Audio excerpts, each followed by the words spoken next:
By the end of this video, you'll know exactly how to handle a stepdaughter who competes for her dad's attention in ways that hurt everyone.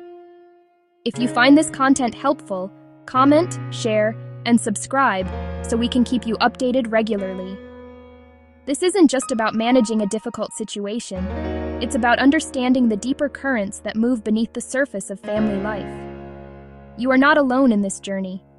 This particular challenge is one that countless stepmoms face, often in silence, feeling like they are the only ones navigating these tricky waters.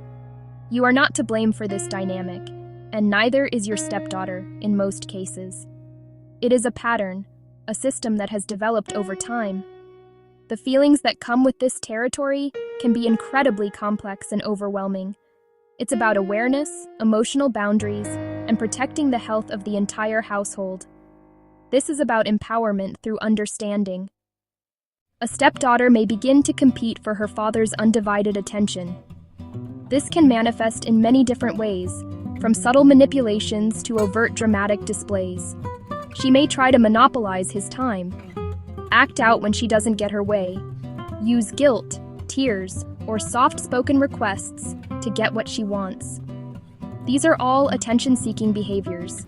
It is crucial to remember that these actions often stem from a place of fear, loss, or instability. She may be terrified of losing her father's love, or see you as a threat to her primary bond. These feelings are valid and deserve compassionate attention. You are not alone.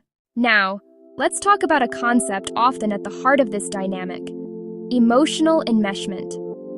Enmeshment happens when emotional boundaries between two people become blurry and indistinct. In a father-daughter relationship, this can look like the child leaning on her dad for all of her emotional support, almost as if he were her partner instead of her parent. Conversely, the father might lean on his daughter for emotional comfort, validation, a sense of approval, placing an unfair burden on her young shoulders. This emotional entanglement disrupts the healthy hierarchy where parents care and children receive care. It can stunt her development and teach her that her worth is tied to managing a parent's feelings. For the stepmom, it can feel like competing with a pseudo-partner for emotional intimacy and attention. It places you on unequal footing and blocks your rightful role as co-parent and partner. Recognize the signs so you can address them clearly and kindly. Constant calls or texts for every small worry? Frequent interruptions to be the center of attention? Pitting you against her dad so he must choose? Tears or outbursts when rules are set, knowing he may cave? Sometimes it's loud and obvious. Big reactions pull focus and disrupt your connection. For an insecure child, any attention beats feeling ignored.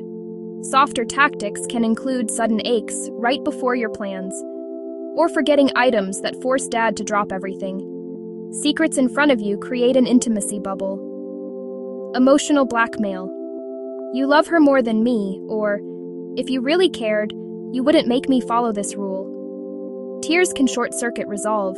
Comfort often replaces the boundary. She learns that tears equal victory. Observe patterns and triggers, arrivals, couple affection, or planning moments.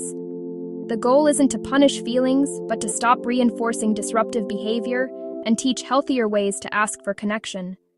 Understanding the father's role in this dynamic is essential and must be approached with empathy. Most enabling isn't meant to hurt or undermine you. He's often carrying guilt, pain, and a fierce desire to protect her. Separation can make him overcompensate as the dad who never says no. He fears firm boundaries will damage their bond. He breaks rules because she complains or cries. Statements like, "She's just a kid" or "She's been through so much," come from love but can invalidate your role. That divide is toxic to the couple and family structure. He sees pain and wants to fix it now, missing long-term impacts. Frame boundaries as love that supports her resilience. It helps him join a united front. As a stepmom, one of your most powerful tools is your intuition. That quiet feeling that says something isn't right. The unease after an interaction that leaves you drained, confused, invisible. We've been taught to dismiss it as being too sensitive, jealous, insecure. Stop dismissing it. Your intuition is valuable data. It's an alert that a boundary was crossed or a dynamic is unhealthy. That knot in your stomach when she interrupts again is a signal. A flash of frustration when your partner reverses your boundary shows a team breakdown. Acknowledge the feeling. Something feels off because something is off. Ask, what is this feeling telling me? What boundary needs to be set here? Setting boundaries can feel monumental, but it doesn't require a dramatic confrontation. Start with small, consistent, practical steps. Be clear, calm, firm. Focus on behaviors, not the person. Say, I noticed you called Dad 5 times during our dinner. The rule in our house is no phones at the table. Have a brief, calm conversation with your partner. Frame it as teamwork. Can we find 10 minutes to align after bedtime? Get buy-in on one clear rule you both enforce. Phones are turned off for everyone after 9 p.m. Or, we won't change weekend plans at the last minute. Unity rebuilds the parental hierarchy and reassures the child. If she cries to get her way, say, I hear that you're upset. We can talk about this when everyone is calm. If she interrupts, Dad and I are speaking right now. We will be with you in 5 minutes. Short, calm statements offer no foothold for arguments. They simply state the boundary and expectation. This is not about winning a battle. It's about calmly holding a line. More often than not, these behaviors are clumsy attempts to express, I miss you, I feel scared, I need to know you still love me. Understanding doesn't excuse the behavior, but it allows compassionate, constructive solutions. That's the first step to healing for the entire family. Approach him as partner and teammate, not adversary. Wait for a neutral moment, not right after an incident. Use I statements and focus on the pattern. I feel hurt and excluded when our conversations are interrupted. It makes me feel unimportant. I've noticed a pattern. When X happens, she does Y, and then our home feels tense. Have you seen that too? Invite him to observe with you, not defend himself. Align on goals. A happy, healthy, resilient, respectful adult. What are our hopes for her at 25? How do we help her handle disappointment now? Be direct. I need your help with this. Please back me up when I ask her to wait.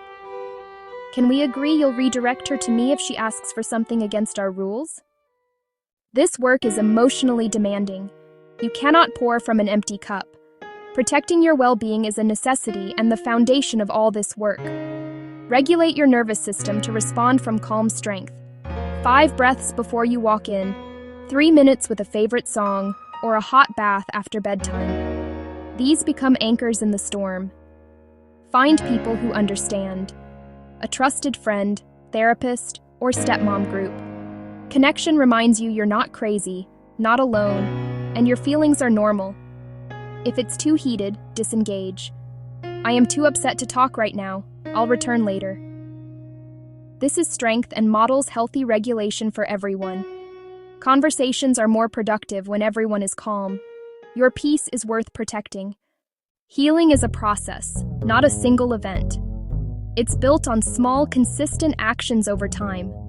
First, see and name the pattern, enmeshment and competition, without blame. Begin boundaries that are small, clear, manageable, and get your partner on board. Trust your intuition, use calm, direct communication, and protect your well-being. Every small win is a step in the right direction. You are capable of making these changes. Loving boundaries are a gift. Safety, respect, emotional resilience. Relationships grounded in clear expectations and respect are stronger than those built on guilt and manipulation. You are seen, and you can absolutely do this.